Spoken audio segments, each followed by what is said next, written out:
ಪ್ರಿಯ ವೀಕ್ಷಕರೇ, KTN ಕನ್ನಡ ಸುದ್ದಿವಾಹಿನಿಗೆ ಸ್ವಾಗತ. ಚಾಮರಾಜನಗರ ಪ್ರಾಣಿಗಳ ಸಂತಾನ ಹರಣ, ಬಂಡೀಪುರದಲ್ಲಿ ರಾತ್ರಿ ಸಂಚಾರ ಮುಕ್ತ ಮತ್ತು ನಂಜನಗೂಡು ಟು ನಿಲಂಬೂರು ರೈಲ್ವೆ ಯೋಜನೆ ಪ್ರಸ್ತಾಪ ವಿರೋಧಿಸಿ ರೈತ ಚಳವಳಿ.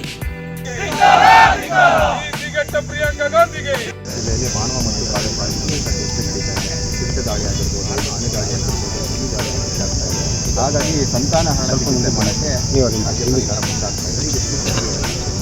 ರಾಜ್ಯ ಸರ್ಕಾರದ ವೈಫಲ್ಯ ಇದೆ. ಅದೇನೋ ಎತ್ತಿತ್ತು ಅಂದರೆ ಕೊಟೆ ಕಟ್ಟಾಕು ಅಂತಾರಲ್ಲ, ಆ ರೀತಿಯಾಗಿ ಅವಿವೇಕಿ ಅರಣ್ಯ ಸಚಿವನು ಪ್ರಾಣಿಗಳಿಗೆ ಸಂತಾನಹರಣ ಚಿಕಿತ್ಸೆ ಮಾಡ್ತೀವಿ ಅಂತಕ್ಕಂಥದ್ದು ಇದು ಒಂದು ಅವೈಜ್ಞಾನಿಕವಾದಂಥ ತೀರ್ಮಾನದ ಅಭಿಪ್ರಾಯ.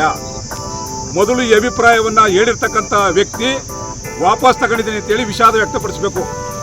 ಯಾಕೆ ಅಂತ ಹೇಳಿದ್ರೆ, ನಿಜವಾಗಲೂ ಸಂತಾನಹರಣ ಮಾಡಬೇಕಾಗಿರೋದು ಯಾರಿಗೆ ಅಂತ ಹೇಳಿದ್ರೆ, ಅಸೆಂಬ್ಲಿ, ಪಾರ್ಲಿಮೆಂಟು, ಭ್ರಷ್ಟ ಅಧಿಕಾರಿಗಳು, ಶ್ರೀಮಂತರು, ಕಾರ್ಪೊರೇಟ್ ವಲಯದಲ್ಲಿ ಅಕ್ರಮ ಸಂಪತ್ತನ್ನು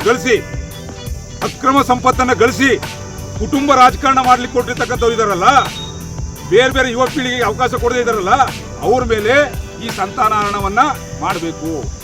ಆ ಸಂತಾನಹರಣ ಆದಾಗ ಅಕ್ರಮ ಸಂಪತ್ತು ಸಂಪಾದನೆ, ಭ್ರಷ್ಟಾಚಾರ, ಕುಟುಂಬದ ವಾರಸುದಾರರ ರಾಜಕೀಯ ಇವೆಲ್ಲ ನಿಂತರೆ ಪ್ರಾಮಾಣಿಕವಾದಂಥ ಆಡಳಿತ ಸಿಗುತ್ತೆ. ಪ್ರಾಮಾಣಿಕವಂತ ಪ್ರಾಣಿಗಳು ಕಾಡಲ್ಲಿದ್ದಾವೆ.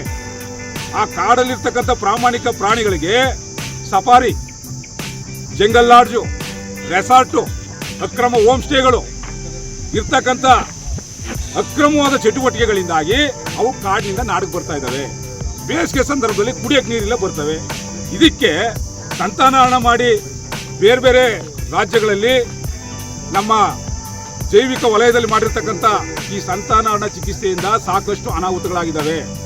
ಅಂತ ಎಲ್ಲ ಒಂದ್ ಕಡೆ ಸಂತಾನಹರಣ ಅಂತ ಹೇಳ್ಬಿಟ್ಟು ದುಡ್ಡು ಪ್ಲಾನಿಂಗ್ ಆಯಿತು ಅಂತ. ದುಡ್ಡು ಪ್ಲಾನಿಂಗ್ ಅಲ್ಲ, ಪ್ರಾಣಿಗಳನ್ನ ಸಾಯಿಸಿ ಅಕ್ರಮವಾಗಿ ಚರ್ಮಗಳ ಮಾರಾಟ, ದಂತಗಳ ಮಾರಾಟ, ಇದನ್ನ ಮಾಡ್ಲಿಕ್ಕೆ ಮಾಡಿರ್ತಕ್ಕಂಥ ಅವಿವೇಕಗಳು ಇವರೆಲ್ಲರೂ ಮಾಫಿಯಾ ಮಾಡ್ತಕ್ಕಂಥ ವ್ಯವಸ್ಥೆಗೆ ಹೋಗ್ತಾ ಇರೋದು. ಕಾಡನ್ನ ದುರುಪಯೋಗ ಪಡಿಸ್ಕೊಳ್ಳೋಕ್ಕೆ ಸ್ಪಷ್ಟವಾಗಿ ಹೊರಟಿರ್ತಕ್ಕಂಥದ್ದು ಕಮ್ಮಿಲ್ನೋಟು ಕಾಡ್ತಾ ಇದೆ.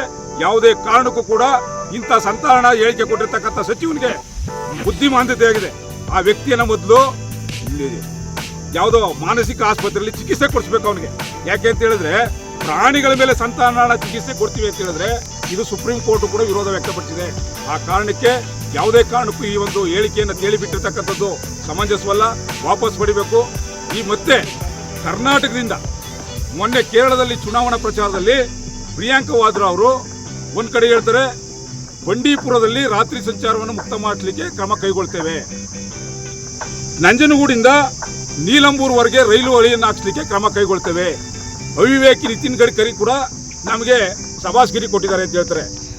ನಿತಿನ್ ಗಡ್ಕರಿ ಸಭಾಸ್ಗಿರಿ ಕೊಟ್ಟರು ಅಷ್ಟೇನೆ, ಪ್ರಿಯಾಂಕಾ ಗಾಂಧಿ ರೈಲ್ವೆ ಕಂಬಿ ತಂದ್ರು ಅಷ್ಟೇನೆ. ಇಲ್ಲಿ ಕರ್ನಾಟಕದಲ್ಲಿ ಕಾಡಿನೊಳಗಡೆ ಹಾಕ್ಸ್ಲಿಕ್ಕೆ ಅವಕಾಶ ಇಲ್ಲ. ಅರಣ್ಯ ಸಚಿವರೇ ಮುಂದೆ ಇರ್ತಾರೆ, ಅವ್ರ ಮುಂದೆ ಸ್ಟೇಟ್ಮೆಂಟ್ ಕೊಡ್ತಾರೆ. ಅವಿವೇಕಿ.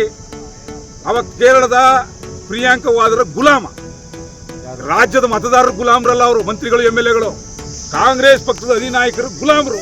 ಆ ಗುಲಾಮರು ಇನ್ನೇನ್ ಮಾಡ್ತಾರೆ? ಆ ಗುಲಾಮಗಿರಿ ಕೆಲಸ ಮಾಡ್ಲಿಕ್ಕೆ ಕೇಳಲಿಕ್ಕೆ ಹೋಗ್ಬೇಕಾಗಿತ್ತಾ? ಆ ಕಾರಣಕ್ಕೆ ಹೇಳ್ತಾ ಇದೀವಿ, ಯಾವುದೇ ಕಾರಣಕ್ಕೂ ಕೂಡ ಪ್ರಿಯಾಂಕಾ ಗಾಂಧಿ ಅವ್ರ ತಾತಂದಲ್ಲ ಇದು. ಬಂಡೀಪುರ ನಾಗರಹೊಳೆ ಪ್ರಿಯಾಂಕಾ ಗಾಂಧಿ ಅವ್ರ ತಾತಂದಲ್ಲ ಆಸ್ತಿ ಇದು, ಸಾರ್ವಜನಿಕರ ಆಸ್ತಿ. ಕೇರಳದಲ್ಲಿ ಓಟ್ ಬೇಕಾದ್ರೆ ಕೆಲಸ ಮಾಡಿ ಓಟ್ ಪಡ್ಕೊಳ್ಳಿ. ಕರ್ನಾಟಕದ ಹಿತಾಸಕ್ತಿಯನ್ನು ಬಲಿ ಕೊಟ್ಟು ಕರ್ನಾಟಕದ ಕಾಡನ್ನ ನಾಶ ಮಾಡಿ ಕರ್ನಾಟಕದಲ್ಲಿ ಅಕ್ರಮ ಚಟುವಟಿಕೆಗಳಿಗೆ ಅವಕಾಶ ಕೊಡ್ಲಿಕ್ಕೆ ಹೋಗಿ ನೀವು ರೈಲ್ ಹಾಕ್ತೀವಿ, ರೋಡ್ ಮಾಡ್ತೀವಿ, ರಾತ್ರಿ ಬಿಡ್ತೀವಿ ಅಂದ್ರೆ ಇದು ಪ್ರಿಯಾಂಕಾ ಗಾಂಧಿ ಅವ್ರ ತಾತನ ಚಪ್ಪೋಡಲ್ಲ. ಕರ್ನಾಟಕದ ರೈತರು, ಕರ್ನಾಟಕದ ಮಕ್ಕಳು ಚಪ್ಪೋಡಿದು ನಮ್ಮ ಆಸ್ತಿ.